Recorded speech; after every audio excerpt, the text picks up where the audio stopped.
Hello students. हमारा आज का टॉपिक है डार्क रिएक्शन।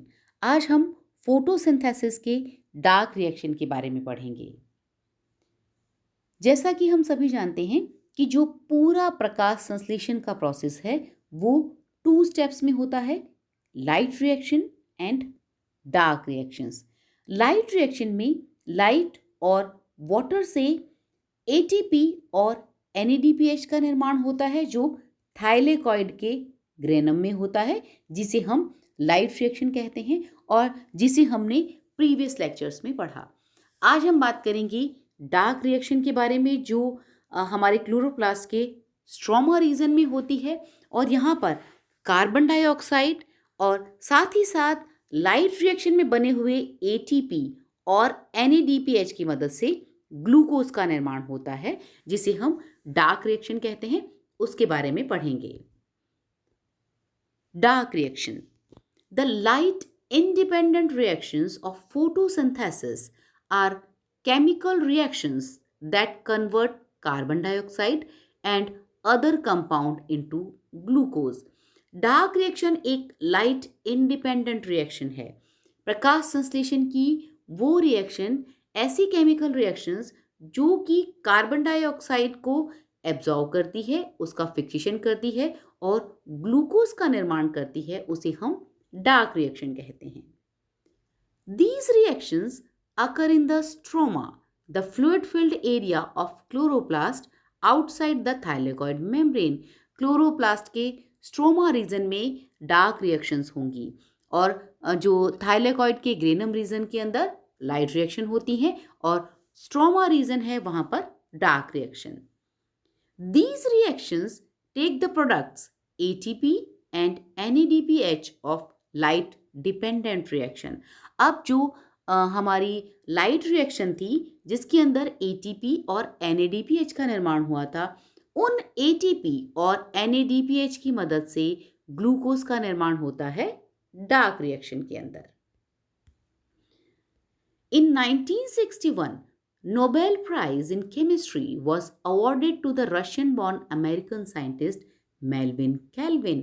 मेल्विन कैल्विन एक रशियन बॉर्न अमेरिकन साइंटिस्ट थे जिन्होंने जो फोटोसिंथेसिस की कार्बन एसिमिलेशन की रिएक्शंस हैं उनके बारे में बताया था, मीन्स डार्क रिएक्शन के बारे में बताया था, पूरे प्रोसेस के बारे में, जिसके लिए उन्हें 1961 में नोबेल प्राइज दिया गया था। इन्हीं मेल्विन कैल्विन के नाम पर डार्क रिएक्शन को हम कैल्विन साइकिल के नाम से जानते हैं। Despite its name, this process occurs only when light is available. कहने को तो हमने कहा कि ये डार्क रिएक्शन है, पर ये डार्क में नहीं, दिन में ही होती हैं। Plants do not carry out the Kelvin cycle during night time. This process happens when light is available, independent of the kind of photosynthesis. Dark reaction को लाइट इंडिपेंडेंट रिएक्शन कहा जा सकता है क्योंकि जो लाइट रिएक्शंस हैं वो directly light पे डिपेंड है क्योंकि वहाँ वो फोटोन की एनर्जी को ट्रैप करते हैं, लेकिन यहाँ पर हम लाइट पे डायरेक्टली डिपेंड नहीं हैं, इसीलिए इसे डार्क रिएक्शन या लाइट इंडिपेंडेंट रिएक्शन कहा जाता है। अब फोटोसिंथेसिस या कार्बन डाइऑक्साइड फिक्सेशन के 3 टाइप हो सकते हैं, C3, C4 एंड CAM या क्रैसुलेशन एसिड मेटाबॉलिज्म। इन तीनों को ही डार्क रिएक्शन कहा जाता है जिसके अंदर कार्बन डाइऑक्साइड का फिक्सेशन होकर के ग्लूकोज का निर्माण होता है। तो डार्क रिएक्शंस हमारी 3 तरह की हुई, C3 carbon fixation, C4 carbon fixation and CAM crassulacean acid metabolism, और इन्हीं तीनों के बारे में आज हम डिटेल में पढ़ेंगे। There are 3 phases to the light independent reactions collectively called the Kelvin cycle. Kelvin cycle या light independent reactions की 3 phases हैं, कार्बन फिक्सेशन, रिडक्शन रिएक्शंस और राइबोलोज 1,5 bisphosphate regeneration. Phases of Calvin cycle. पहला है कार्बन फिक्सेशन। अब जब जो dark reaction या केल्विन साइकिल है उसकी शुरुआत होती है एटमॉस्फेयर से कार्बन डाइऑक्साइड का फिक्सेशन करने से। यहाँ पर एक कार्बन डाइऑक्साइड एक्सेप्टर होता है जो C3 साइकिल में राइबोलोज बिसफॉस्फेट है, जो कि कार्बन डाइऑक्साइड से मिल के साथ मिलकर के 3 PGA का निर्माण करता है। इसे हम कार्बन फिक्सेशन कहते हैं। इसके बाद में रिडक्शन रिएक्शन होती है।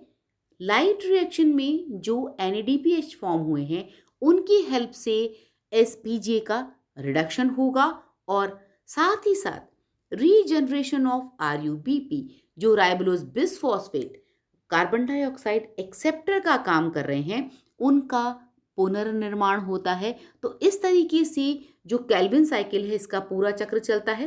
पहला कार्बन डाइऑक्साइड का फिक्सेशन, उसके बाद में रिडक्शन रिएक्शन और साथ ही साथ RUBP का रीजनरेशन। इस तरीके से पूरी केल्विन साइकिल एक चक्र के रूप में चलती है और तीनों स्टेप एक के बाद एक रिपीट होते चले जाते हैं। सबसे पहले हम बात करें C3 साइकिल या RUBP साइकिल के।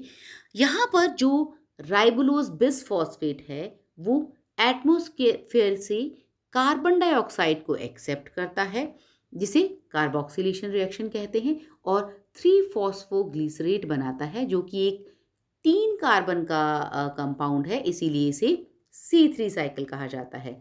अब जो ATP मॉलिक्यूल्स, ये जो एनर्जी मॉलिक्यूल्स प्रकाश संश्लेषण की प्रक्रिया में बने थे वो उनके यूज से 1,3 बिस फॉस्फोग्लिसरेट का निर्माण होता है। एक फॉस्फेट और ऐड हो गया और यहाँ पर ATP ADP में कन्वर्ट हो जाता है और ये ADP वापस लाइट रिएक्शन में जाकर के ATP में कन्वर्ट हो जाते हैं।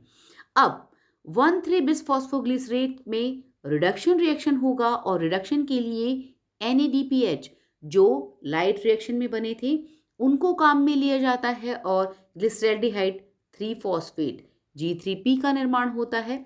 साथ ही साथ इससे ग्लूकोज या सुक्रोज बनते हैं जो कि हमारे फोटोसिंथेसिस या प्रकाश संश्लेषण का फाइनल प्रोडक्ट है। और रीजनरेशन ऑफ RUBP राइबोलोज बिसफॉस्फेट का रीजनरेशन होता है और ये रिएक्शंस लगातार चलती रहती हैं। Basic scheme of Calvin cycle, यहाँ पर केल्विन साइकिल की रिएक्शंस को दिखाया गया है। राइबोलोज बिसफॉस्फेट के 3 मॉलिक्यूल कार्बन डाइऑक्साइड के 3 मॉलिक्यूल का फिक्सेशन करते हैं, ये स्टेज 1 और 3 PGA के 6 मॉलिक्यूल्स बनते हैं, इसे हम कार्बन फिक्सेशन कहते हैं, स्टेज 1। और इसके अंदर रूबिस्को एंजाइम काम में आता है या उससे कैटालाइज होती है ये रिएक्शन। अब जो हमारे राइबोलोज बिसफॉस्फेट की मॉलिक्यूल हैं वो कार्बन डाइऑक्साइड को फिक्स कर देते हैं। अब ये जो 3 PGA है यहाँ पर इसके बाद में रिडक्शन रिएक्शन होगी। पहले ATP से ये 1,3 डाई फॉस्फोग्लिसरेट बनाएंगे और फिर रिडक्शन रिएक्शन होगी NADPH2 से और 6 मॉलिक्यूल यहाँ पर काम में आएंगे NADPH2 के और NADP के 6 मॉलिक्यूल बनेंगे जो वापस लाइट रिएक्शन में जाकर के फोटोन एनर्जी से वापस NADPH में कन्वर्ट हो जाएंगे। इस तरीके से एनर्जी मॉलिक्यूल्स का इस्तेमाल फिक्सेशन के बाद में रिडक्शन रिएक्शन में होगा और जो G3P यानी कि ग्लिसरैल्डिहाइड 3 फॉस्फेट के मॉलिक्यूल बनते हैं उनसे ग्लूकोज का निर्माण होता है। साथ ही साथ रीजनरेशन ऑफ एक्सेप्टर यानी कि राइबोलोज बिसफॉस्फेट का निर्माण भी होता है। ये केल्विन साइकिल की पूरी रिएक्शन डिटेल में दिखाई गई है। और स्ट्रोमा ऑफ क्लोरोप्लास्ट के स्ट्रोमा में ये रिएक्शन हो रही है। 3 molecules of carbon dioxide rubisco enzymes की प्रेजेंस में कार्बन फिक्सेशन करते हैं और राइबोलोज 1,5 बिसफॉस्फेट के 3 मॉलिक्यूल कार्बन डाइऑक्साइड एक्सेप्टर का काम करके 3 मॉलिक्यूल या 6 मॉलिक्यूल्स ऑफ PGA बनाते हैं। इसीलिए ये जो PGA है वो 3 कार्बन वाला कंपाउंड है, इसीलिए इसे C3 साइकिल भी कहा जाता है। अब ये जो 6 मॉलिक्यूल हैं वो 6 एटीपी के द्वारा 1,3 बिसफॉस्फोग्लिसरेट के अंदर कन्वर्ट हो जाते हैं और ये 6 NADPH को यूज करके ग्लिसरैल्डिहाइड 3 फॉस्फेट के 6 मॉलिक्यूल्स बनाते हैं। 1 मॉलिक्यूल यहाँ पर ग्लूकोज के निर्माण में काम में आ जाता है और जो 5 मॉलिक्यूल हैं वो 3 ATP AGP के अंदर कन्वर्ट हो जाते हैं और रिफॉर्मिंग ऑफ RUBP यानी कि राइबोलोज बिसफॉस्फेट का पुनर्निर्माण होता है और इस तरीके से केल्विन साइकिल का पूरा चक्र पूरा होता है जिसके अंदर fixation of carbon dioxide, step first, reduction reaction और रीजनरेशन ऑफ RUBP तीनों इंक्लूड हैं और इस तरीके से इसके अंदर ग्लूकोज या शुगर का निर्माण होता है जो कि फोटोसिंथेसिस का फाइनल प्रोडक्ट है। सो C3 साइकिल के अंदर the primary carbon dioxide acceptor is RUDP यानी कि राइबोलोज डाइफॉस्फेट या RUBP राइबोलोज bisphosphate. The first stable compound PGA जो 3 कार्बन वाला है इसीलिए इसे हमने C3 साइकिल कहा। C3 cycle is completed in only one step of chloroplast present in mesophyll। ये मेसोफिल सेल के अंदर एक ही चक्र में पूरी हो जाती है। It takes place at comparatively low temperature। ऐसी जगह पर जहाँ पर जो हमारे प्लांट्स हैं लो टेम्परेचर पे रहते हैं वहाँ पे C3 साइकिल मोस्ट कॉमन है कार्बन फिक्सेशन के लिए। Photo respiration occurs in C3 plant. C3 plant में प्रकाश श्वसन या फोटो रेस्पिरेशन भी देखने को मिलता है। फोटो रेस्पिरेशन क्या है? जब हमारा RUBP कार्बन डाइऑक्साइड की बजाय ऑक्सीजन का फिक्सेशन करने लगे तो उसे हम फोटो रेस्पिरेशन कहते हैं। The rate of photosynthesis is comparatively lower. अभी जो हमने 3 पाथवे की बात की C3, C4 एंड CAM, उसमें कंपैरेटिवली जो फोटोसिंथेसिस की रेट है वो C3 साइकिल में कम है। It occurs in C3 plants which show normal anatomy और जो C3 plants हैं उनके अंदर मेसोफिल सेल्स की या क्लोरोप्लास्ट की नॉर्मल एनाटॉमी देखने को मिलती है। अब हम बात करें C4 साइकिल के बारे में। डार्क रिएक्शन के जो 3 प्रकार हमने बताए थे कि जो कार्बन डाइऑक्साइड का फिक्सेशन है वो 3 तरीके से हो सकता है, C3 साइकिल और C4 cycle and CAM। C4 cycle क्या है? It is the alternate pathway of C3 cycle. ये C3 साइकिल का एक ऑल्टरनेट पाथवे है to fix carbon dioxide. In this cycle the first formed stable compound is a 4 carbon compound oxaloacetic acid, hence it is called C4 cycle। C4 cycle के अंदर जो first stable compound है वो oxaloacetic acid 4 carbon वाला है इसीलिए इसे C4 cycle कहा जाता है। जैसा कि हमने C3 साइकिल में देखा था वहाँ 3 कार्बन वाला compound first stable compound PGA था इसीलिए उसे C3 साइकिल कहा गया था। इसी तरीके से इसमें जो फर्स्ट स्टेबल कंपाउंड है कार्बन फिक्सेशन के बाद वो ऑक्सैलोएसिटिक एसिड 4 कार्बन वाला है इसीलिए इसे C4 साइकिल कहा गया। The pathway is also called Hatch and Slack as they work out the pathway in 1966। इसे हैच एंड स्लैक जो साइंटिस्ट हैं उन्होंने 1966 में उनकी सारी रिएक्शंस या पूरी प्रक्रिया के बारे में बताया था इसीलिए इसे या C4 साइकिल को हैच एंड स्लैक साइकिल भी कहा जाता है। This pathway is commonly seen in many grasses, sugarcane, मेज एंड सॉगम। मीन्स ये मोनोकॉटिलिडन्स का फीचर है। C4 साइकिल्स नॉर्मली मोनोकॉट या एक बीजपत्री पौधों में देखने को मिलती है। C4 कार्बन फिक्सेशन और the hatch slack pathway is one of 3 known processes for carbon fixation। Carbon fixation की जो 3 प्रोसेस हैं उनमें से एक प्रोसेस है C4 carbon fixation. The C4 in one of the names refers to the 4 carbon molecules that is the first product of this type of carbon fixation।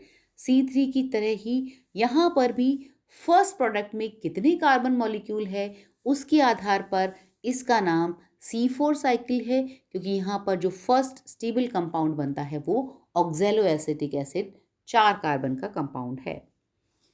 C4 fixation overcomes the tendency of the enzyme Rubisco to wasteful fix oxygen rather than carbon dioxide in the process of photorespiration। अब हमने कहा कि ये एक alternate pathway है C3 cycle का, तो alternate pathway की क्या ज़रूरत हुई? एक्चुअली जो C3 प्लांट्स हैं जिसके बारे में अभी हमने पढ़ा कि उसके अंदर फोटो रेस्पिरेशन भी होता है और फोटो रेस्पिरेशन एक हार्मफुल रिएक्शन है प्लांट्स के लिए। तो इस फोटो रेस्पिरेशन से बचने के लिए C4 जो साइकिल है वो काम में ली जाती है, क्योंकि इसके अंदर जो रुबिस्को एंजाइम है वो RUBP wastefully fix oxygen, carbon dioxide की जगह ऑक्सीजन का फिक्सेशन करने लग जाते हैं। इसे रोकने के लिए ही C4 फिक्सेशन साइकिल प्लांट्स में काम में ली जाती है। This is achieved by ensuring that Rubisco works in an environment where there is a lot of carbon dioxide and a very little oxygen। अब इसको रोकने के लिए क्या किया जाए? ये देखा गया है कि जो रुबिस्को एंजाइम है वो बहुत ज़्यादा कार्बन डाइऑक्साइड की प्रेजेंस में एक्टिवली काम करता है और बहुत कम ऑक्सीजन होगी, तो डेफिनेटली जो रुबिस्को एंजाइम है वो कार्बन डाइऑक्साइड का फिक्सेशन करेगा और नॉर्मल फोटोसिंथेसिस या डार्क रिएक्शन का प्रोसेस होगा। Carbon dioxide is shuttled malate from mesophyll cells to bundle sheath cells. तो यहाँ पर जो कार्बन डाइऑक्साइड को मेसोफिल सेल्स के द्वारा एब्जॉर्ब करके मैलेट की फॉर्म में बंडल शीथ सेल तक पहुंचा दिया जाता है, जहाँ पर रुबिस्को एंजाइम्स की प्रेजेंस में RUBP कार्बन डाइऑक्साइड को एक्सेप्ट करने का काम करता है और नॉर्मल डार्क रिएक्शन के प्रोसेस से ग्लूकोज की फॉर्मेशन होती है और फोटो रेस्पिरेशन रुक जाता है। C4 क्रेंज लीफ एनाटॉमी, ये जो C4 प्लांट हैं उनके अंदर अभी हमने कहा mesophyll cells and bundle sheath cells. तो इस तरीके से यहाँ पर दो प्रकार की सेल्स हैं जिसके अंदर जो प्रकाश संश्लेषण का प्रोसेस है वो पूरा हो रहा है। इसके लिए एक डिफरेंट लीफ एनाटॉमी होती है जिसे क्रेंज लीफ एनाटॉमी कहा जाता है। The anatomy of C4 leaves is known as Kranz leaf anatomy. अगर C4 लीव्स को हम सेक्शन काटें और उसे देखें तो उसके अंदर हमें leaves have 2 types of cell, यहाँ पर 2 तरह की सेल्स दिखाई देती हैं, the mesophyll cells and the bundle sheath cells. The bundle sheath cells are single layered and surrounded the vascular bundles। अब जो vascular bundles हैं मीन्स xylem और phloem है उसको एक जो bundle sheath cells हैं वो घेरे रहती हैं जो कि single layered हैं, मीन्स एक लेयर है कोशिकाओं की जो vascular bundle के चारों ओर प्रेजेंट है, उसे हम bundle sheath cells कहते हैं। They contain few large chloroplast and lack grana। यहाँ पर बड़े बड़े क्लोरोप्लास्ट प्रेजेंट होते हैं बंडल शीथ सेल्स के अंदर और इसके अंदर ग्रेना एब्सेंट होता है, मीन्स यहाँ पर फोटोसिंथेसिस की सिर्फ डार्क रिएक्शन होगी क्योंकि ग्रेना के अंदर तो लाइट रिएक्शन होती है, तो ये जो बंडल शीथ सेल्स हैं वहाँ पर ग्रेना एब्सेंट होते हैं। On the other hand the mesophyll sales contain large number of normal chloroplast। They lack enzymes of Calvin cycle and do not contain starch। और जो मेसोफिल सेल्स है हमारे C4 plant की, इसके अंदर नॉर्मल क्लोरोप्लास्ट हैं लेकिन यहाँ पर जो कैल्विन साइकिल की एंजाइम्स हैं वो एब्सेंट होते हैं, क्योंकि जो डार्क रिएक्शन का काम है यानी कि कैल्विन साइकिल है वो बंडल शीथ सेल्स के अंदर होती है, इसीलिए जो मेसोफिल सेल्स हैं उनके अंदर कैल्विन साइकिल के एंजाइम्स एब्सेंट होते हैं। तो जो इस तरीके की एनाटॉमी है जिसके अंदर 2 तरीके की सेल्स देखने को मिले लीफ में, mesophyll cells and bundle sheath sales, उसे हम क्रेंज एनाटॉमी ऑफ लीफ कहते हैं। ये देखिए इस डायग्राम में बताया गया है, ये ज़्यादातर मोनोकॉट प्लांट्स का कैरेक्टरिस्टिक है। ये जो पिंक कलर के आप देख रहे हैं these are bundle sheath cells और ये बंडल शीथ सेल्स इसके अंदर बड़े बड़े क्लोरोप्लास्ट यहाँ पर हम क्लियरली देख सकते हैं और ये जो क्लोरोप्लास्ट हैं इनके अंदर डार्क रिएक्शन होगी और जो मीज़ोफिल सेल्स हैं, ये मीज़ोफिल सेल्स कार्बन डाइऑक्साइड का फिक्सेशन करके उसे मैलेट की फॉर्म में बंडल शीट सेल तक पहुंचाती हैं, जहां पर डार्क रिएक्शन होती है और ग्लूकोज का फॉर्मेशन होता है। तो इस तरीके की जो लीफ एनाटॉमी है वो हमारे C4 प्लांट्स के अंदर देखने को मिलती है। In these bundle sheath cells, carbon dioxide is released by decarboxylation of malate. C4 plants use PEP carboxylase, means phosphoenol pyruvate carboxylase, to capture more carbon dioxide in the mesophyll cells. Actually, जो C3 plants हैं जिनके अंदर carbon dioxide acceptor का काम RUBP राइबोलोज bisphosphate या diphosphate कर रहा था, उसकी बजाय फॉस्फोइनोल पायरुवेट बहुत कम कार्बन डाइऑक्साइड हो तब भी उसको आसानी से कैप्चर कर लेती है कंपैरेटिवली, अगर हम RUBP से कंपैरिजन करें तो यहाँ पर मीज़ोफिल सेल्स के अंदर पेप कार्बोक्सिलेज एंजाइम की प्रेजेंस में जो फॉस्फोइनोल पायरुवेट है वो क्या करेगा, कार्बन डाइऑक्साइड को एक्सेप्ट कर लेता है। PEP carboxylase binds to carbon dioxide to make oxaloacetic acid, और ये ऑक्सैलोएसिटिक एसिड का निर्माण करते हैं। The oxaloacetic acid then makes malate, और ये ऑक्सैलोएसिटिक एसिड मैलेट के अंदर कन्वर्ट हो जाता है। Malate enters bundle sheath cells and releases the carbon dioxide, और ये जो मैलेट है ये बंडल शीथ सेल्स तक पहुंचा दिए जाते हैं और ये बंडल शीथ सेल के अंदर ऑक्सीजन रिलीज करते हैं। C4 plants are able to more efficiently fix carbon in drought, high temperature and limitation of nitrogen और carbon dioxide.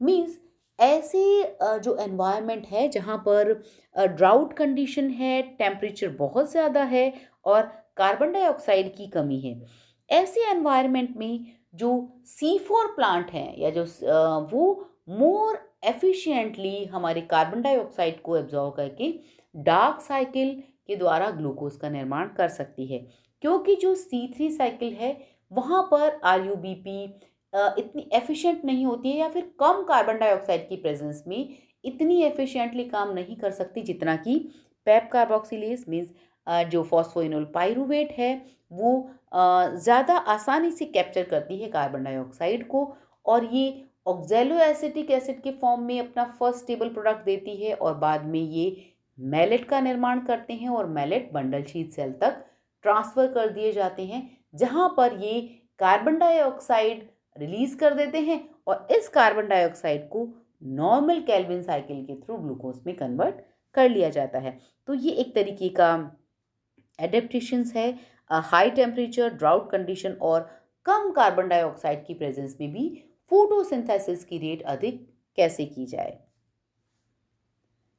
C4 फोटोसिंथेसिस, यहाँ पर ये जो डायग्राम आप देख रहे हैं इसके अंदर पूरा प्रोसेस दिखाया गया है। इसके अंदर सबसे पहली चीज़, दो तरीके की कोशिकाओं में प्रोसेस पूरा होता है, mesophyll cell and bundle sheath cell, जबकि जो C3 साइकिल थी वहाँ पर सिर्फ मीजोफिल सेल्स प्रेजेंट थी। यहाँ पर एटमॉस्फेयर से कार्बन डाइऑक्साइड को एब्जॉर्ब किया जाता है और कार्बोक्सिलेशन में C4 एसिड बनते हैं। ये C4 एसिड या मैलेट हमारे जो बंडल शीथ सेल्स हैं वहाँ तक पहुँच जाते हैं और ये डीकार्बोक्सिलेशन, यहाँ देखिए carboxylation means carbon dioxide add हुई और डीकार्बोक्सिलेशन में कार्बन डाइऑक्साइड रिलीज हो जाती है और ये कार्बन डाइऑक्साइड रोबिस्को एंजाइम की प्रेजेंस में RUBP द्वारा एब्जॉर्ब कर ली जाती है और नॉर्मल केल्विन साइकिल जो C3 में थी उस तरीके की साइकिल से ग्लूकोज का प्रोडक्शन करते हैं और ये C3 एसिड वापस रीजनरेट होते हैं और इस तरीके से फॉस्फोइनोल पायरुवेट और ये चक्र चलता रहता है। तो यहाँ पर भी C3 साइकिल की तरह ग्लूकोज का निर्माण होता है, कार्बन डाइऑक्साइड का फिक्सेशन होता है, लेकिन यहाँ पर दो प्रकार की कोशिकाएं काम में आती हैं और ये कंपैरेटिवली जो हाई टेम्परेचर है या ड्राई कंडीशन है और टेम्परेचर बहुत ज़्यादा है और कार्बन डाइऑक्साइड की मात्रा कम है, तो वहाँ पर एक तरीके का एडेप्टेशन है जहाँ पर C4 साइकिल से डार्क रिएक्शन के थ्रू ग्लूकोज का निर्माण होता है। ये पूरा the schematic representation of hatch and slag cycle, यहाँ पर बताया गया है कि कार्बन डाइऑक्साइड सबसे पहले मीज़ोफिल जो सेल्स हैं क्लोरोप्लास्ट की, वहाँ पर फॉस्फोइनोल पायरुवेट के द्वारा एब्जॉर्ब होकर के या एक्सेप्ट होकर के ऑक्जेलो एसीटेट में बदलते हैं, यानी कि ऑक्जेलो एसिटिक एसिड। वो NADPH के द्वारा रिड्यूस होकर के मैलेट का निर्माण करते हैं। ये मैलेट ट्रांसपोर्ट होते हैं कहाँ पर? बंडल शीथ सेल्स में। और ये मैलेट बाद में फिर पायरुवेट और कार्बन डाइऑक्साइड में टूट जाते हैं। और ये carbon dioxide normal Calvin cycle से कार्बन ग्लूकोज का निर्माण करते हैं। और ये जो पायरुवेट है वो वापस हमारे मीजोफिल सेल्स में आता है और ये वापस कार्बन डाइऑक्साइड का एक्सेप्टर का काम करते हैं। तो इस तरीके से हम पूरी केमिकल रिएक्शंस देख सकते हैं कि किस तरीके से C4 साइकिल में दो सेल्स के अंदर डार्क रिएक्शन का जो प्रोसेस है वो पूरा होता है। Advantages: in hot and dry environment, C4 photosynthesis is more efficient. अगर hot and dry environment है, कार्बन डाइऑक्साइड की कमी है, तो C4 photosynthesis definitely more efficient है, क्योंकि जो पेप्टाइनेज है एंजाइम वो हॉट एनवायरनमेंट में के अंदर भी ज़्यादा एफिशिएंटली काम कर पाता है RUBP के कंपैरिजन में। This is due to two reasons. अब ये मोर एफिशिएंट क्यों है? पहला, the first one is that the system does not undergo photo respiration. इसके अंदर फोटो रेस्पिरेशन नहीं होता, क्योंकि जो RUBP है जो प्रकाश श्वसन के लिए कार्बन डाइऑक्साइड की बजाय ऑक्सीजन का जो फिक्सेशन करने लग जाता है, तो C4 साइकिल के अंदर हमेशा ही कार्बन डाइऑक्साइड की एक्सेस मात्रा RUBP को अवेलेबल होती है, जिसकी वजह से वो ऑक्सीजन की जगह हमेशा ही कार्बन डाइऑक्साइड का फिक्सेशन करता है। और जो फोटोसिंथेसिस का प्रोसेस है वो लगातार चलता रहता है और फोटो रेस्पिरेशन नहीं होता। A process that runs counter to photosynthesis. The second one is that the plants can keep their pores shut longer periods of time, thus avoiding water loss. जैसा कि हमने कहा कि जो C4 साइकिल है वो हॉट एनवायरनमेंट और drought conditions में होती हैं, और ऐसी जगह पर पहले ही प्लांट्स को पानी की कमी है, तो अगर C4 साइकिल के द्वारा प्रकाश संश्लेषण होता है तो ये प्लांट्स ज़्यादा टाइम तक अपने स्टोमेटा को क्लोज रख सकते हैं और जो इवेपोरेशन होना है पानी को उसको रोक सकते हैं। इसीलिए C4 साइकिल हॉट एनवायरनमेंट में जो भी प्लांट्स ग्रो करते हैं उसके लिए ज़्यादा एफिशिएंट हैं। Disadvantage: although C4 photosynthesis is clearly advantageous in hot and dry climates, तो ये जो हमने कहा कि C4 साइकिल के एडवांटेजेस हैं कि ये हॉट एंड ड्राई क्लाइमेट के अंदर मोर एफिशिएंटली काम करता है, लेकिन ये कूल और मॉइस्ट वन के लिए ऐसा नहीं है। This is because C4 photosynthesis is more complex. It has more steps and requires a specialized anatomy. जैसा कि हमने देखा कि C4 साइकिल के अंदर पहले फॉस्फोइनोल पायरुवेट कार्बन डाइऑक्साइड का फिक्सेशन करता है, 4 कार्बन वाला ऑक्जेलो एसिटिक एसिड बनाता है जो मैलेट में कन्वर्ट होता है, और ये मैलेट बंडल शीथ सेल्स तक ट्रांसफ़र किए जाते हैं। वहाँ पर ये पैप और कार्बन डाइऑक्साइड के अंदर टूट जाते हैं और फिर कार्बन डाइऑक्साइड को RUBP यानी कि नॉर्मल C3 साइकिल के द्वारा ग्लूकोज का निर्माण करने के लिए RUBP के द्वारा फिक्सेशन कर दिया जाता है। तो ये एक लॉन्ग प्रोसेस हुआ। C3 के अंदर डायरेक्ट ही आप जो RUBP है वो कार्बन डाइऑक्साइड को एटमॉस्फेयर से ही एब्जॉर्ब कर रहा था, और यहाँ पर जो स्टेप्स हैं जो प्रोसेस है बहुत लॉन्ग हो गया। साथ ही साथ हमने कहा कि इसके अंदर 2 तरह की सेल्स चाहिए, bundle sheath cells and mesophyll cell. तो स्पेशलाइज्ड एनाटॉमी की भी आवश्यकता हुई। तो ये इसके डिसएडवांटेज हुए कि एक तो स्टेप बहुत ज़्यादा हो गए और स्पेशल एनाटॉमी भी काम में लेनी पड़ी। और for this reason, unless photorespiration और water loss are significant issues, C3 photosynthesis is more effective. तो ये जो इसके डिसएडवांटेजेस हैं कि यहाँ पर जो एक स्टेप्स हैं वो बहुत ज़्यादा बढ़ गए हैं, साथ ही साथ जो स्पेशलाइज्ड एनाटॉमी है उसकी भी आवश्यकता हुई है। इसीलिए जो C3 प्लांट्स हैं, मेजॉरिटी ऑफ प्लांट्स के अंदर C3 फोटोसिंथेसिस देखने को मिलता है। तो C4 प्लांट्स के भी एडवांटेजेस हैं, साथ ही साथ एक बहुत बड़ा डिसएडवांटेज है कि इसके अंदर जो प्रोसेस है वो बहुत लॉन्ग हो गया है, साथ ही साथ प्लांट्स के अंदर एक स्पेशलाइज्ड एनाटॉमी की भी आवश्यकता पड़ती है। Difference between C3 and C4 cycle. The carbon dioxide acceptor is ribulose 1,5-diphosphate in C3 cycle. C3 cycle में जो राइबुलोज बिसफॉस्फेट है वो फर्स्ट कार्बन डाइऑक्साइड एक्सेप्टर है, जबकि C4 साइकिल के अंदर the first carbon dioxide acceptor is phosphoenol pyruvic acid या PEP. The first stable product in phosphoglyceric acid. अब हमारी जो C3 साइकिल है उसके अंदर PGA फर्स्ट स्टेबल प्रोडक्ट है, PGA फॉस्फोग्लिसरिक एसिड, और ये 3 कार्बन वाला है। इसी तरीके से हमारा जो C4 साइकिल को अगर हम देखें तो the first stable product is oxaloacetic acid जो कि 4 कार्बन वाला है।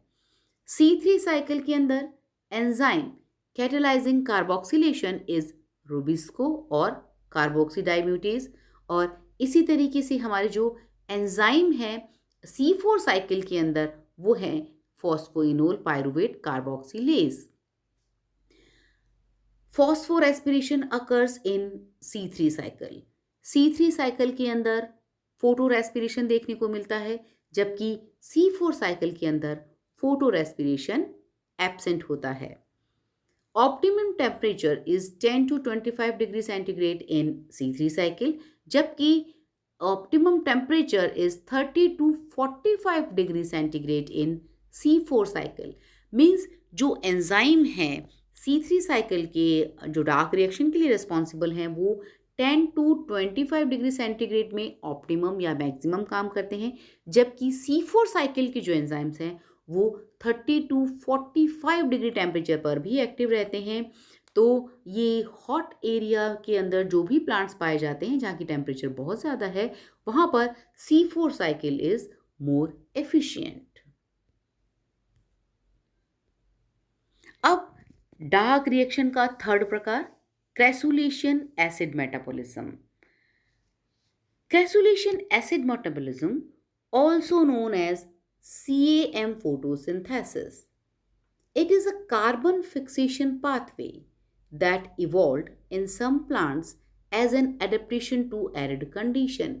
ये भी एक जो एरिड कंडीशन के अंदर प्लांट्स पाए जाते हैं, मीन्स हमारे जो हॉट एरियाज़ हैं जहाँ पर टेम्परेचर बहुत ज़्यादा है, पानी की कमी है, ड्राउट कंडीशन है, वहाँ पर क्रेसुलेशन एसिड मेटाबॉलिज्म या CAM प्रकार का फोटोसिंथेसिस देखने को मिलता है। In a plant using full CAM, the stomata in the leaves remain shut during the day to reduce evapotranspiration but open at night to collect carbon dioxide. अब जो हमारे प्लांट्स के अंदर स्टोमेटा हैं वो 2 काम करते हैं। एक तो गैशियस एक्सचेंज का, मीन्स जो कार्बन डाइऑक्साइड की आवश्यकता हुई फोटोसिंथेसिस में उसे एब्जॉर्ब करते हैं, साथ ही साथ ऑक्सीजन को बाहर निकालते हैं। और दूसरा होता है ट्रांसपीरेशन का काम। प्लांट्स के अंदर जो ट्रांसपीरेशन है वो स्टोमेटा के थ्रू होता है। तो यहाँ पर जो CAM प्लांट है, जैसा कि हमने बताया कि ये जो CAM plants normally arid conditions में रहते हैं जहाँ पर पानी की कमी है और टेम्परेचर बहुत ज़्यादा है। तो ये इस चीज़ को अगर हम स्टोमेटा को अगर खोलें दिन के अंदर जब प्रकाश संश्लेषण की आवश्यकता है, तब क्या होगा कि साथ ही साथ पानी भी इवेपोरेट होगा, और पहले ही बहुत ज़्यादा ड्राउट कंडीशन है। तो अगर ये स्टोमेटा खोलते हैं तो कार्बन डाइऑक्साइड तो ले पाते हैं लेकिन पानी इवेपोरेट हो जाता है जो प्लांट्स नहीं चाहते हैं। अब अगर वो बंद रखते हैं तो कार्बन डाइऑक्साइड का एब्जॉर्प्शन कैसे करेंगे? इसके लिए ये जो प्लांट्स हैं इनके अंदर एक एडेप्टेशन हो जाता है। ये रात में खुलते हैं कार्बन डाइऑक्साइड को कलेक्ट करने के लिए नाइट में, और दिन में बंद रहते हैं ताकि जो स्टोमेटा है उनसे पानी इवेपोरेट न हो पाए या ट्रांसपीरेट न हो पाए। The carbon dioxide is stored as the 4 carbon acid mallet in vacuoles at the night. अब यहाँ पर जो फोटोसिंथेसिस का जैसा कि बताया गया था कि डार्क रिएक्शन सिर्फ कहने के लिए डार्क है, बाकी ये लाइट इंडिपेंडेंट रिएक्शन है, लेकिन होती ये दिन में ही है। तो जो कार्बन डाइऑक्साइड का फिक्सेशन होगा वो दिन में है, और प्लांट्स ने जो कार्बन डाइऑक्साइड को एक्सेप्ट करके फिक्स किया है वो रात में।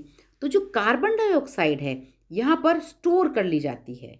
डार्क रिएक्शन जो दिन में होगी उसके लिए इसे रात में स्टोर कर लिया जाता है। स्टोमेटा को ओपन करके रात में जो कार्बन डाइऑक्साइड है उसको एब्जॉर्ब कर लेते हैं और मेलिट की फॉर्म में वैक्यूल्स के अंदर स्टोर कर लिया जाता है।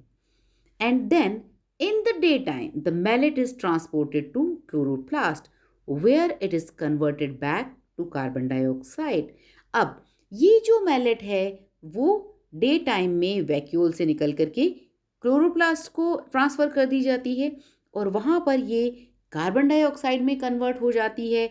और जहाँ पर नॉर्मल फोटोसिंथेसिस की जिस तरीके से केल्विन साइकिल होती है, मीन्स C3 साइकिल है जो डार्क रिएक्शन की, उससे ग्लूकोज का फॉर्मेशन हो जाता है। The pre collected carbon dioxide is concentrated around the enzyme Rubisco increasing photosynthetic efficiency. जैसा कि हमने C4 साइकिल में भी कहा था कि जो रुबिस्को एंजाइम है वो कार्बन डाइऑक्साइड की अधिकता में ज़्यादा एफिशिएंटली काम करता है।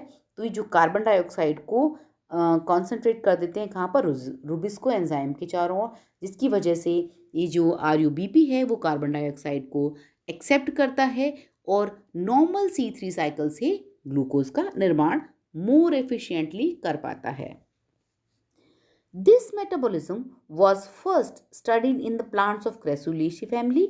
These mainly include succulents. अब जो क्रैसुलेशियन एसिड मेटाबॉलिज्म कहा गया है क्योंकि ये क्रैसुलेसी फैमिली के जो मेंबर्स हैं ज़्यादातर जो सकुलेंट्स हैं, मीन्स मांसलोद्भिद पौधे हैं, जो ऐसे एनवायरनमेंट में ग्रो करते हैं कि जहाँ पर पानी की कमी है और टेम्परेचर बहुत ज़्यादा है।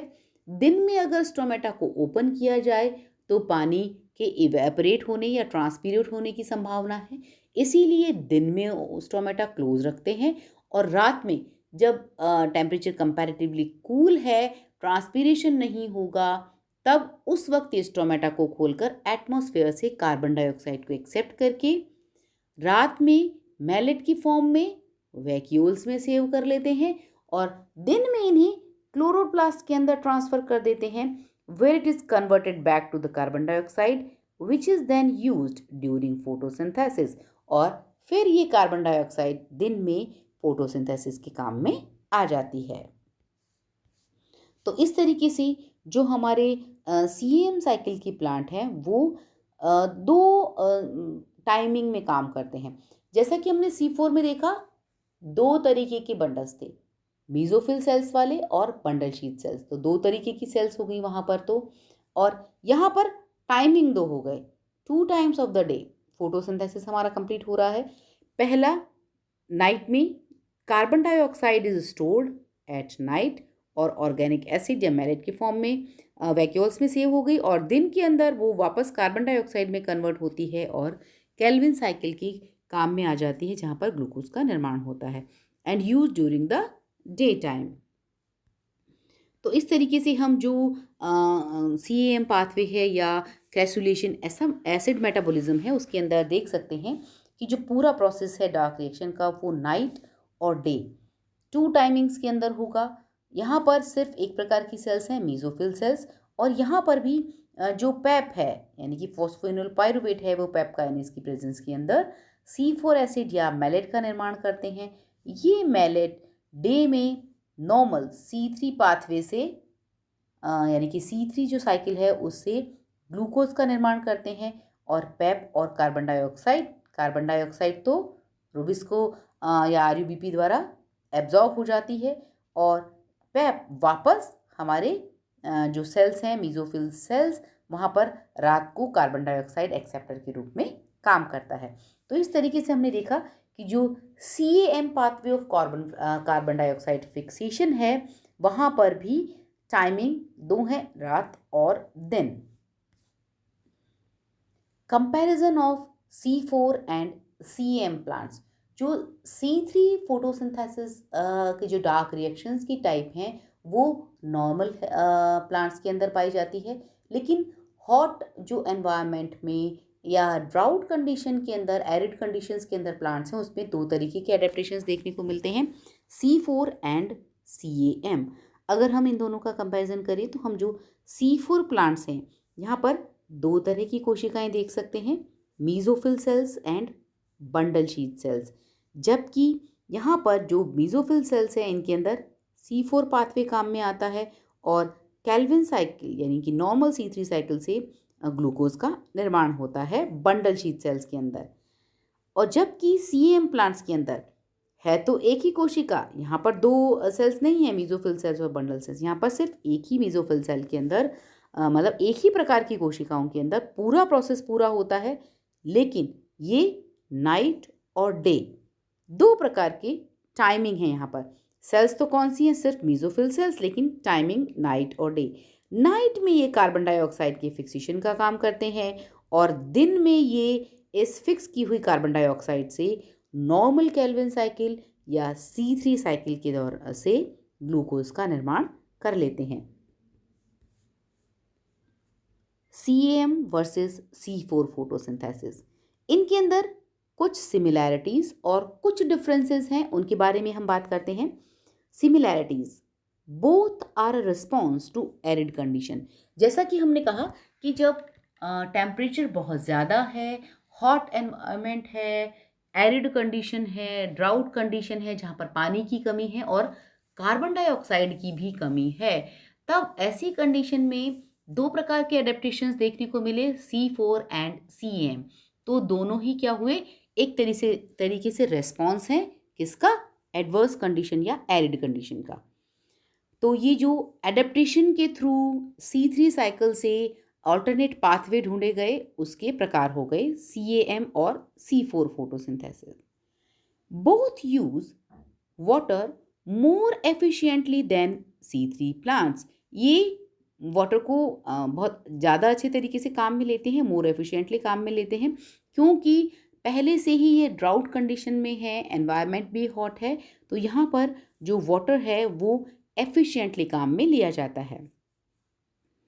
Next, both minimize the amount of photo respiration. यहाँ पर देखिए जो प्रकाश श्वसन है या फोटो रेस्पिरेशन है इसकी अमाउंट को दोनों ही कम करते हैं by proving carbon dioxide directly to the rubisco. तो ये जो हमारा रूबिस्को है या RUBP है जिसकी ये टेंडेंसी है कि अगर कार्बन डाइऑक्साइड की मात्रा कम हो तो ये ऑक्सीजन को एक्सेप्ट करने लगते हैं और फोटोसिंथेसिस की बजाय फोटो रेस्पिरेशन का प्रोसेस स्टार्ट हो जाता है। तो वहाँ पर ये जो CAM साइकिल है और जो C4 साइकिल है वहाँ पर फोटो रेस्पिरेशन को रोकते हैं। तो इस तरीके से दोनों ही प्लांट्स के अंदर या दोनों प्रकार की जो पाथवे हैं उनके अंदर कुछ सिमिलैरिटीज़ हैं, साथ ही साथ दोनों में कुछ डिफरेंसेस भी हैं। पहला, CAM plants provide carbon dioxide temporarily, यानी कि stock pile it at night and provide it during the day time. तो जो CAM साइकिल है यहाँ पर कार्बन डाइऑक्साइड को टेम्परेरीली स्टॉक कर लिया जाता है नाइट के अंदर और मैलेट की फॉर्म में वैक्यूल्स में ट्रांसफ़र कर दिया जाता है और इन जो कार्बन डाइऑक्साइड को यानी कि मैलेट को दिन में क्लोरोप्लास्ट के अंदर सेंड कर दिया जाता है और जहाँ पर कि नॉर्मल C3 साइकिल से ग्लूकोज का निर्माण हो जाता है। Whereas C4 plants provide carbon dioxide spatically, take it from the outer cells and provide it to the inner cranch anatomy। और ये स्पेशली जो हमारे प्लांट्स हैं इसके अंदर दो तरीके के सेल्स पाए जाते हैं, mesophyll cells and bundle sheath sales. ये एक तरीके से जो कार्बन डाइऑक्साइड का एक्सेप्ट करते हैं कार्बन डाइऑक्साइड को, फॉस्फोइनोल पायरुवेट मीजोफिल सेल्स के अंदर वो लगातार अपनी क्रेंच एनाटॉमी में, यानी कि जो बंडल शीथ सेल्स हैं उनको कार्बन डाइऑक्साइड प्रोवाइड करवाते रहते हैं। जबकि हमारे जो सीएम साइकिल है वहाँ पर इसको रात को स्टोर कर लिया जाता है, दिन में दिया जाता है क्लोरोप्लास्ट को, जहाँ पर कि डार्क रिएक्शन होगी। जबकि C4 प्लांट्स के अंदर हमारी जो मीज़ोफिल सेल्स हैं वो कार्बन डाइऑक्साइड को एब्जॉर्ब करके उसी वक्त बंडल शीथ सेल्स में पहुंचा देते हैं, जहां पर C3 साइकिल या नॉर्मल केल्विन साइकिल से ग्लूकोज का निर्माण होता है। C4 plants require special Kranz anatomy. C3 plants के अंदर क्रेंच एनाटॉमी नहीं पाई जाती। उसी तरीके से CAM प्लांट्स के अंदर भी क्रेंच एनाटॉमी नहीं पाई जाती है। सिर्फ जो C4 प्लांट्स हैं उन्हीं के अंदर क्रेंच एनाटॉमी मीन्स दो तरीके की सेल्स, मीजोफिल सेल्स और बंडल शीथ सेल्स, जो डार्क रिएक्शन में पार्ट लेती हैं, पाई जाती हैं। Next, C4 plants have stomata open during the day while CM plants have stomata open at night। और जो हमारे C4 plants हैं इनके अंदर स्टोमेटा दिन के अंदर ओपन होते हैं, जबकि CM plants जिनके अंदर स्टोमेटा रात में ओपन होते हैं। तो इस तरीके से दोनों प्रकार की साइकिल के अंदर कुछ डिफरेंसेस और समानताएं और डिफरेंसेस हैं। अब अगर हम इसको डायग्रामेटिकली देखें तो हम देख सकते हैं कि जो C3 फोटोसिंथेसिस है वो हमारा ज़्यादातर प्लांट्स या नॉर्मल प्लांट्स के अंदर पाया जाता है। हम देख रहे हैं कि राइस के अंदर, इसके अंदर बताया गया है कि जो राइस है उसके अंदर C3 फोटोसिंथेसिस मिलता है। यहाँ पर स्टोमेटा से कार्बन डाइऑक्साइड को दिन में ही एब्जॉर्ब कर लिया जाता है। रूबिस्को एंजाइम की प्रेजेंस में जो राइबोलोज बिसफॉस्फेट है वो फर्स्ट कार्बन डाइऑक्साइड एक्सेप्टर का काम करके 3 कार्बन वाले पीजीए का निर्माण करते हैं और एटीपी और NADPH का जो यूज़ है, जो कि लाइट रिएक्शन में बने थे, उसका यूज़ किया जाता है और ये रिडक्शन रिएक्शन में काम आते हैं और स्टार्च या ग्लूकोज फॉर्म होता है। साथ ही साथ रीजनरेशन ऑफ RUBP होता है। तो इस तरीके से नॉर्मल C3 साइकिल के अंदर C3 फोटोसिंथेसिस या डार्क रिएक्शन होती है। अब अगर हम बात करें C4 साइकिल की, C4 फोटोसिंथेसिस, तो यहाँ पर दो तरीके की सेल्स हैं, mesophyll cells and bundle sheath sales. अब ये जो मीजोफिल सेल्स हैं ये डेफिनेटली कंपैरेटिवली पास में है किसके, स्टोमेटा के, और ये कार्बन डाइऑक्साइड को एब्जॉर्ब करती हैं और यहाँ पर C4 यानी कि 4 कार्बन वाले ऑक्सैलो एसिटिक एसिड का निर्माण होता है और ये ऑक्सैलो एसिटिक एसिड मैलेट के अंदर कन्वर्ट होता है और ये मैलेट बंडल शीथ सेल्स तक ट्रांसफर कर दिया जाता है, जहाँ पर कार्बन डाइऑक्साइड रिलीज होती है और ये कार्बन डाइऑक्साइड नॉर्मल रूबिस्को यानी कि RUBP के द्वारा रूबिस्को एंजाइम की प्रेजेंस में PGA में कन्वर्ट होती है और ATP और NADPH से इसका जो रिडक्शन प्रोसेस है उसके बाद में ये ग्लूकोज में कन्वर्ट होती है और रीजनरेशन ऑफ RUBP मीन्स जैसा कि हमने C3 फोटोसिंथेसिस में देखा केल्विन साइकिल, वो सेम साइकिल हमारे C4 प्लांट्स में भी देखने को मिलेगी, लेकिन बंडल शीथ सेल्स के अंदर। यहाँ पर कार्बन डाइऑक्साइड हम डायरेक्ट एटमॉस्फेयर से ले रहे हैं, जबकि C4 फोटोसिंथेसिस के अंदर हम जो कार्बन डाइऑक्साइड लेते हैं वो कार्बन डाइऑक्साइड हमें मैलेट से मिलती है, जो कि मीजोफिल सेल्स के अंदर फॉर्म होते हैं। तो इस तरीके से जो C4 फोटोसिंथेसिस है इसके अंदर दो तरह की सेल्स हुई, mesophyll cells and bundle sheath sales. ये हमारे मेज या ज़्यादातर जो मोनोकॉट्स हैं उनके अंदर C4 फोटोसिंथेसिस या C4 साइकिल देखने को मिलती है। अब हम बात करें CM फोटोसिंथेसिस या क्रेसुलेशन एसिड मेटाबॉलिज्म के बारे में। ये जो CM प्लांट्स हैं, जैसा कि हमने पहले भी पढ़ा कि ये सक्यूलेंट्स मीन्स मांसलोद्भिद पौधों में होता है। इस प्रकार के पौधे जो हॉट एनवायरनमेंट में हैं, एरिड कंडीशंस हैं, ड्राउट कंडीशंस हैं, पानी की कमी है, अगर दिन में स्टोमेटा को खोला जाएगा तो पानी इवेपोरेट होने की संभावना बहुत ज़्यादा है, इसीलिए ये दिन में स्टोमेटा को ओपन नहीं करते हैं, रात में स्टोमेटा को ओपन करके कार्बन डाइऑक्साइड को एब्जॉर्ब करते हैं। तो यहाँ पर टाइमिंग का डिफरेंस है कि night time and day time. यहाँ पर भी नॉर्मल C3 साइकिल, जैसा कि हम केल्विन साइकिल में देख रहे हैं, बिल्कुल वैसे ही C3 साइकिल होगी, लेकिन ये डे टाइम में होगी। अब अगर यहाँ पर डे में स्टोमेटा को खोला जाए तो और कार्बन डाइऑक्साइड को एब्जॉर्ब किया जाए, तो जो पानी है उसके इवेपोरेट होने की संभावना भी बढ़ जाती है। मीन्स डेफिनेटली दिन में अगर स्टोमेटा को खोला जाएगा तो पानी ट्रांसपीरेट होगा ही होगा। और ये जो सकुलेंट्स हैं, इनके अंदर पानी की वैसे ही बहुत कमी है, एटमॉस्फेयर बहुत ज़्यादा ड्राई है, तो ये क्या करते हैं, रात में कार्बन डाइऑक्साइड को एब्जॉर्ब कर लेते हैं। और डेफिनेटली जो कार्बन डाइऑक्साइड की कम मात्रा को पैप फॉस्फोइनोल जो पायरुवेट है वो आरयूबीपी के कंपैरिजन में ज़्यादा एफिशिएंटली एक्सेप्ट करता है। इसीलिए जो पैप काइनेज एंजाइम है उसकी प्रेजेंस में जो फॉस्फोइनोल पायरुवेट है वो कार्बन डाइऑक्साइड को एक्सेप्ट करके मैलेट बनाता है। और ये जो मैलेट है वो रात में वैक्यूल्स में स्टोर हो जाता है। अब ये मैलिक एसिड वैक्यूल्स में स्टोर हो गया और दिन में ये मैलेट वापस कार्बन डाइऑक्साइड और पायरुविक एसिड के अंदर कन्वर्ट हो जाता है। तो देखिए किस तरीके से जो रात में मैलेट बना वो दिन के अंदर वापस कार्बन डाइऑक्साइड और पायरुवेट के अंदर कन्वर्ट हो गया। अब ये जो कार्बन डाइऑक्साइड है वो काम में ले ली जाती है नॉर्मल केल्विन साइकिल के अंदर, मीजोफिल सेल्स के अंदर ही। और जिस तरीके से C3 साइकिल में रुबिस्को एंजाइम कार्बन डाइऑक्साइड को एक्सेप्ट करके पीजे बनाता है एटीपी और NADPH से, जो रिडक्शन के बाद में ग्लूकोज बनते हैं और आरयूबीपी का रीजनरेशन होता है, वो प्रोसेस तीनों के अंदर ही सेम है। और ये बाद में जो पायरुविक एसिड है वो वापस हमारे काम में आ जाता है नाइट में कार्बन डाइऑक्साइड को एक्सेप्ट करने में। तो इस तरीके से हमने देखा कि जो तीनों ही साइकिल्स हैं उनके अंदर केल्विन साइकिल एक कॉमन साइकिल है डार्क रिएक्शन की, जिसमें कार्बन डाइऑक्साइड एक्सेप्टर हमारा राइबोलोज बिसफॉस्फेट है और वो ग्लूकोज का निर्माण करता है। साथ ही साथ इसके अंदर ATP और NADPH काम में लिए जाते हैं, जो ADP और NADP के अंदर कन्वर्ट होकर के वापस लाइट रिएक्शन में चले जाते हैं और फिर जो एनर्जी मॉलिक्यूल जो फोटोन की एनर्जी है उसे लेकर के वापस ATP और NADPH में कन्वर्ट होकर के डार्क रिएक्शन के काम में आ जाते हैं।